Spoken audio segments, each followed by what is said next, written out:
Mungkin Anda pernah melihat orang yang mengalami pergerakan tangan, kaki, maupun anggota badannya seperti tidak terkontrol. Bisa jadi mereka adalah penderita kelainan gerakan atau movement disorder atau dystonia. Seiring perkembangan teknologi kedokteran, penyakit ini kini dapat disembuhkan dengan cara yang modern, yaitu stereotactic neurosurgery.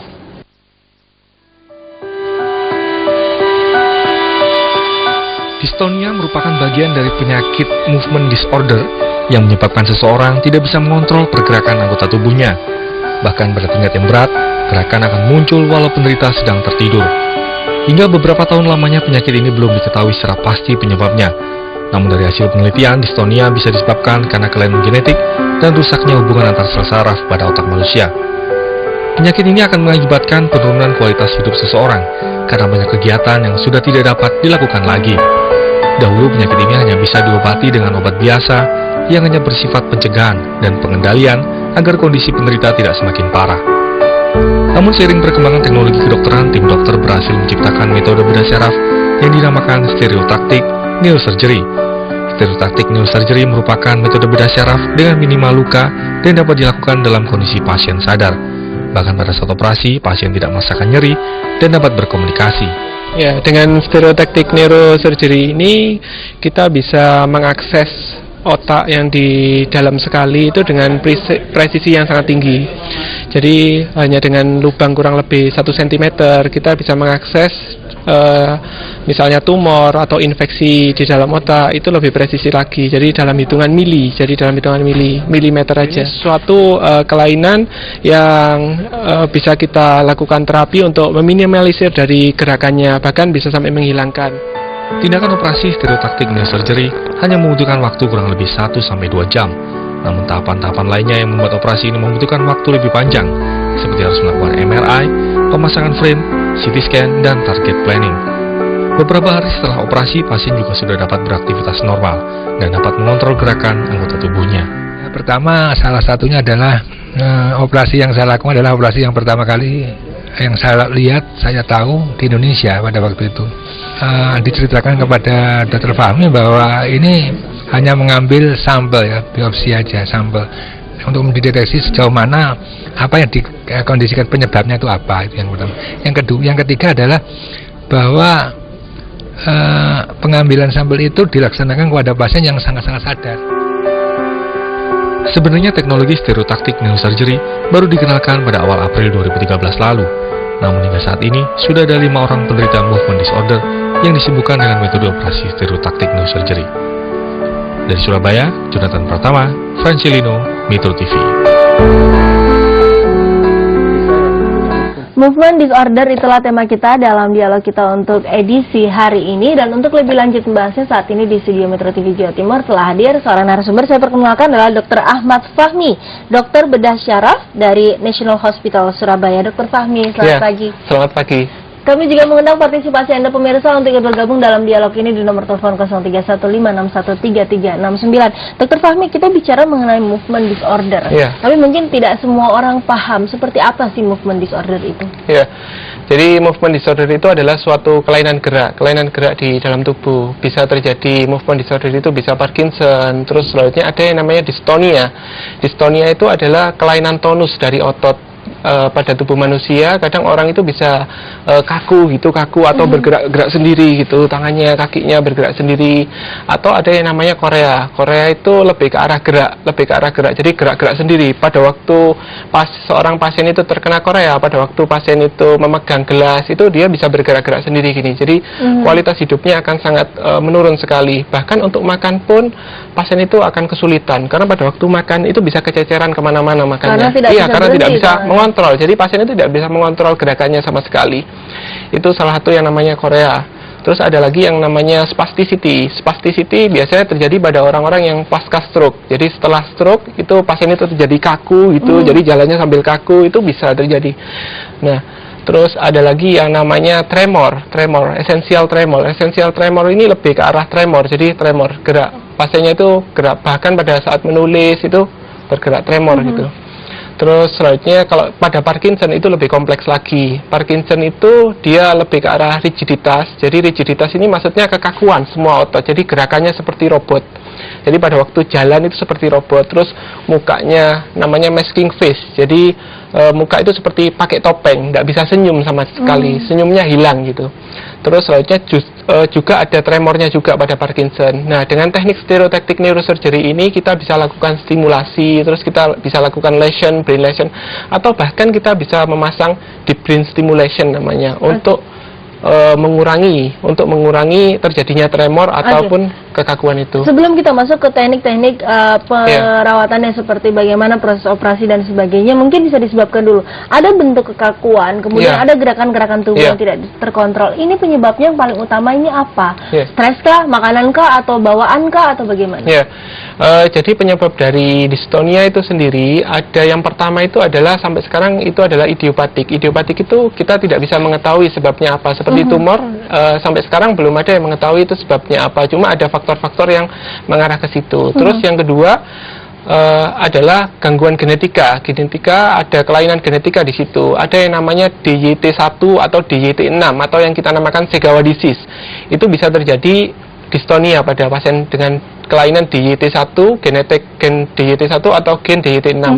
Atau kelainan dystonia yang itu bisa dialami pada pasien-pasien dengan mengalami penyakit penyerta yang lain seperti tadi Parkinson atau pasien setelah ini stroke atau pada waktu pasien setelah kecelakaan.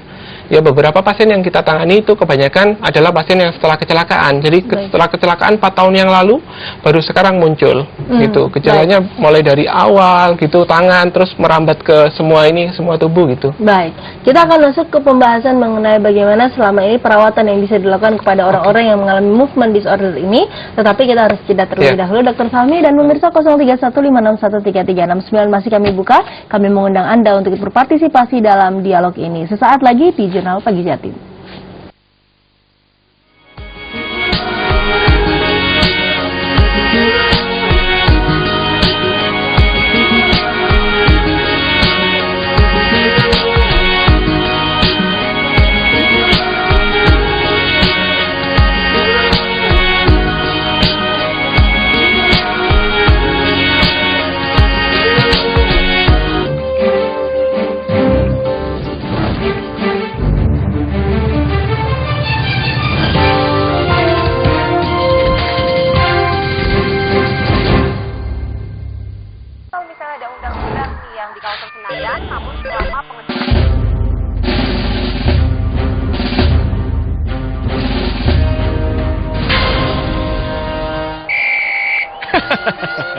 Gak olahraga, tapi tetap update beritanya kan?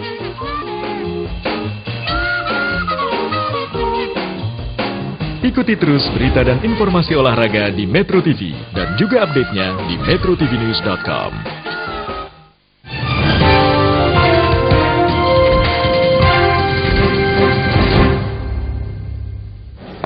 Kita masih membahas mengenai movement disorder bersama Dr. Ahmad Fahmi, dokter bedah syaraf dari National Hospital Surabaya. Kita masih membahas mengenai permasalahan dan kami juga masih mengundang Anda pemirsa untuk ikut bergabung dalam dialog ini di nomor telepon 0315613369. Ada banyak faktor, Dr. Fahmi, baik itu mulai dari idiopatik, kelainan genetika dan mungkin penyerta seperti itu karena ada faktor-faktor lain yang terjadi seperti itu.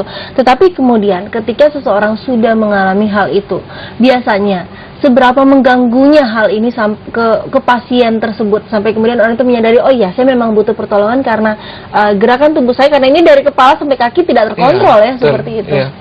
Jadi pada dystonia ini sendiri ada yang namanya focal dystonia, ada yang namanya segmental dystonia, ada yang namanya general dystonia. Pada focal dystonia itu biasanya satu bagian tubuh yang terkena.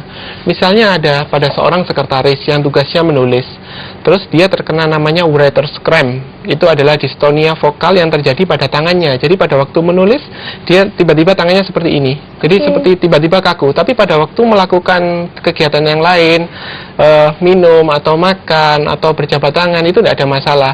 Nah, itu akan sangat mengganggu sekali. Nah, disitulah nanti perlunya terapi. Ada yang namanya segmental dystonia, yaitu beberapa bagian tubuh. Itu seperti oromandibular dystonia. Jadi mukanya itu bergerak-gerak sendiri gitu, bergerak-gerak sendiri semuanya. Bahkan ada yang sampai menjulurkan lidah. Itu namanya oromandibular dystonia. Itu bisa kita lakukan terapi dengan brain lesion juga. Terus yang lain yang kalau misalnya itu menyerang seluruh tubuh namanya general dystonia. Jadi gerak semua tubuhnya, otomatis gerak semua, ndak bisa diem. Dan itu saatnya kita berikan pengobatan. Kalau memang pengobatan itu tidak memberikan respon, baru lini terakhir adalah bedah saraf. Bedah saraf kita bisa lakukan dengan brain stimulation tadi atau brain lesion, ataupun kita pemasangan DBS, di brain stimulation. Ada pengobatan dulu di awal. Seperti Betul. apa pengobatan kita akan bahas, tapi kita sapa dulu, sudah ada penelpon yang bergabung bersama kita. Ya, mari silakan. Selamat pagi. Halo, selamat pagi. Halo, selamat pagi. Halo, selamat pagi. Dengan Ibu Rahmi. Iya, Ibu Rahmi. Silakan Ibu Rahmi. Iya, halo, selamat pagi, Dok. Selamat pagi. Saya Rahmi Janet. Ya. Saya pasca stroke 1 tahun yang lalu, Januari 2012. Ya. Iya. Yang ingin saya tanyakan, ini kaki dan tangan kiri saya spastik kan? Ya. Apakah bisa untuk pemulihan supaya bisa kembali normal walaupun tidak sempurna seperti sedia kala. Ibu Rahmi usianya berapa Ibu? Saya 48 tahun. 48 tahun. Ada Sudah yang berapa ingin lama kena stroke-nya? 31 Januari 2012 stroke saya. 2012 ya, Iya. 1 tahun lebih ya. 1 Terus tahun lebih. kekuatan kaki sama tangannya bagaimana? Masih kuat Kalau kah kaki saya bisa jalan dengan tongkat. Cuman ya itu spastik ya. Jadi kaku miring gitu ya kakinya. Telapak kaki terutama mungkin Bu ya. Jempol. Jempol, Jadi ya? saya kalau jalan itu seringkali ketika pertama kali untuk jalan itu jempolnya yang untuk napak di tanah. Ya, oke. Kemudian tangan ini lemah, tidak bisa terangkat ya, cenderung untuk menggenggam.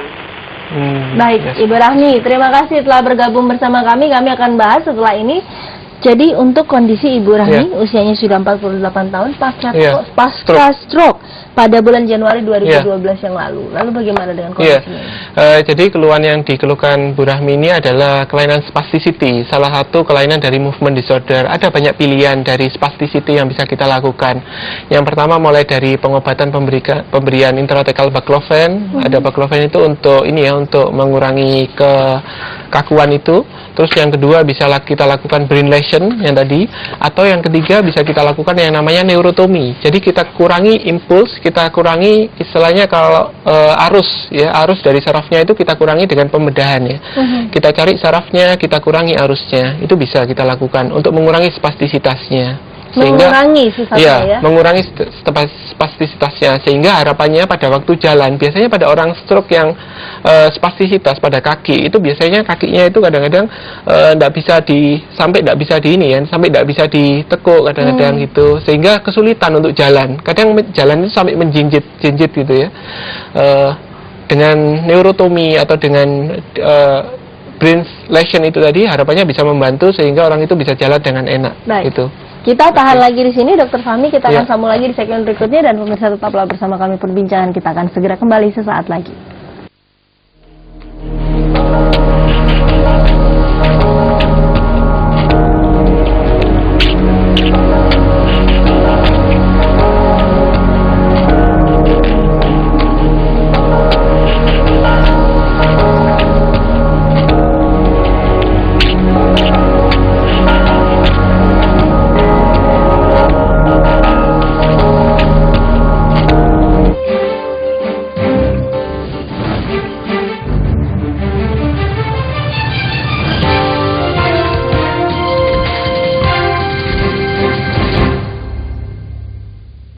Kini tak ada lagi istilah ketinggalan berita.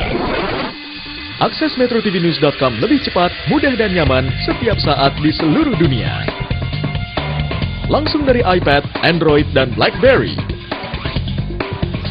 Download gratis metrotvnews.com tanpa buffering dan juga berita-berita yang belum sempat Anda saksikan di layar kaca. metrotvnews.com tersedia di Apple Store, Android Market, dan BlackBerry Application World.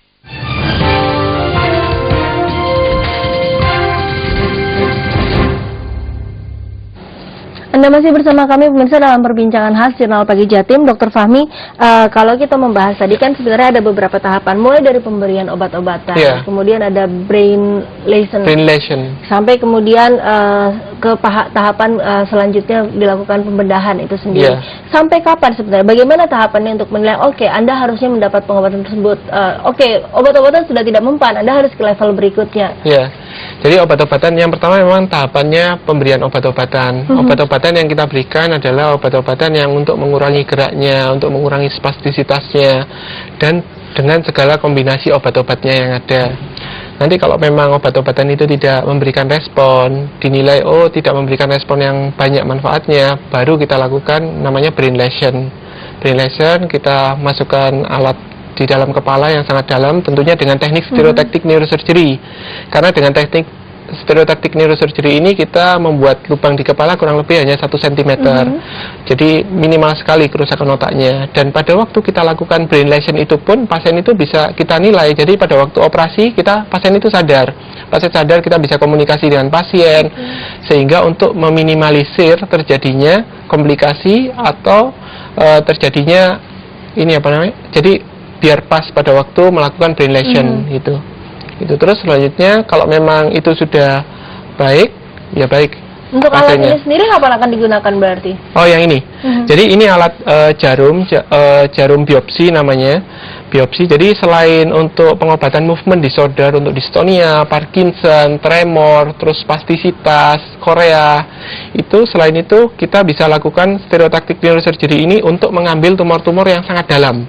Ya, jadi tumor-tumor yang sangat dalam kan selama ini kita kesulitan untuk mengambil, untuk menerapinya dengan tepat. Dengan teknik stereotactic neurosurgery ini dan dengan jarum yang kurang lebih diameter 2,5 mm ini, kita bisa mengambil contoh tumor yang sangat dalam tadi dengan menghindari kerusakan otak yang terjadi. Gitu. Sehingga pengambilannya akan seperti kalau bisa dipraktekkan. Iya, jadi pada waktu kepala itu kita buka kurang lebih 1 cm, kita masukkan jarum ini ke dalam kepala dengan bantuan dari stereotactic neurosurgery itu dengan ketepatan yang sangat tepat, baru kita aspirasi, setelah itu kita potong tumornya, baru kita ambil, baru kita dapat sampelnya. Dari situlah sampelnya diperoleh untuk mengobservasi sebenarnya seperti apa untuk tumor treatment atau apapun yang ada di dalam sana. Kita bisa tahu dari sampel ini apa kelainan yang ada di dalam otak itu. Jadi tumor atau infeksi, sehingga treatment yang bisa kita lakukan bisa lebih tepat dan bisa lebih terarah. Baik, kita sapa dulu. Ada penelpon lain yang sudah bergabung. Ada Pak Hartono di Kediri. Pak Hartono, selamat pagi. Selamat pagi. Pak Hartono. Selamat pagi. Iya, selamat pagi. Silakan Pak Hartono. Ya. Pagi. Mau tanya dok. Beberapa tahun yang lalu sempat jatuh dari kendaraan. Kemudian 5 tahun kemudian terjadi tremor. Setelah tremor itu nulis itu kaku, kaki juga nggak enak. Terus kalau operasi itu biayanya sampai berapa itu? Terima kasih. Baik. Terima kasih Pak Hartono telah bergabung bersama kami. Untuk kondisi Pak Hartono, ini penyerta ya kalau yang tadi kita bahas di awal, karena ada faktor lain yang terjadi sebelumnya pasca kecelakaan. Ya itu jadi kalau tremornya itu misalnya di satu sisi itu kita bisa lakukan brain lesion. Kita bisa lakukan brain lesion untuk minimalisir tremornya, itu bisa kita lakukan untuk meminimalisir itu. Tetapi saat ini katanya sudah menjurus ke kaku. Ya, kakunya itu juga bisa bisa kita lakukan di brain lesion untuk mengurangi kekakuannya, terutama tremornya itu tadi. Dan ini tadi sempat ditanyakan oleh Pak Hartono, kalau dia mau melakukan pengobatan seperti ini, berapa biaya yang harus disiapkan? Biaya tentunya sangat jauh sekali lebih murah ya dibandingkan kita kalau ke luar negeri. Jadi di sini selama ini yang kita lakukan itu kalau kita patokannya kelas 3 itu sekitar 50 juta. Ya. Dan itu bisa meminimalisir tremor yang terjadi tersebut atau kekakuan yang terjadi tersebut. Meminimalisir kekakuan atau tremor yang terjadi tersebut bisa sampai 90% atau 95%. Karena 95% itu bagi pasien yang tremor itu sangat bermanfaat sekali ya, sangat bermanfaat sekali. pasien dengan tremor itu tadi, apalagi tadi Pak Hartono tadi tidak bisa menulis ya, pada waktu menulis dia tremor gitu ya. Itu sangat bermanfaat sekali kalau misalnya tremornya itu sangat minimal sekali. Iya. Kemudian ketika seorang pasien sudah mengikuti semua yang dilakukan, sudah menjalani baik itu untuk operasi dan sebagainya atau brain lesion dan sebagainya, apa kalau kita bicara mengenai adakah mungkin dampak atau efek yang bisa saja terjadi, efek samping kah atau dampak negatifnya? Nah, itulah keunggulan dari stereotactic neurosurgery. Dengan stereotactic neurosurgery, jadi stepnya itu sebelum pasien dioperasi kita lakukan MRI. Dan alhamdulillah di National Hospital ini MRI-nya 3 Tesla sehingga kita bisa lebih dengan tepat. Target kita itu bisa kita ukur dengan lebih tepat. Terus selanjutnya kita CT scan. Itu tentunya dengan terpasang frame ya, dengan terpasang frame kita MRI, kita CT scan, selanjutnya kita lakukan operasi, kita lakukan fusi dari MRI dan CT scan tadi. Ada kita namanya software, software plan, sehingga kita bisa menentukan titik itu dengan tepat dengan ukuran XYZ-nya. Setelah itu baru pasien dibawa ke ruang operasi, dan pada waktu operasi itu pun pasien itu bangun. Jadi kita bisa evaluasi mulai dari penglihatannya, dari bacanya, dari memorinya. Pasien itu bisa mengingat-ingat. Terus soalnya pasien nanti suruh angkat tangan, suruh angkat kaki.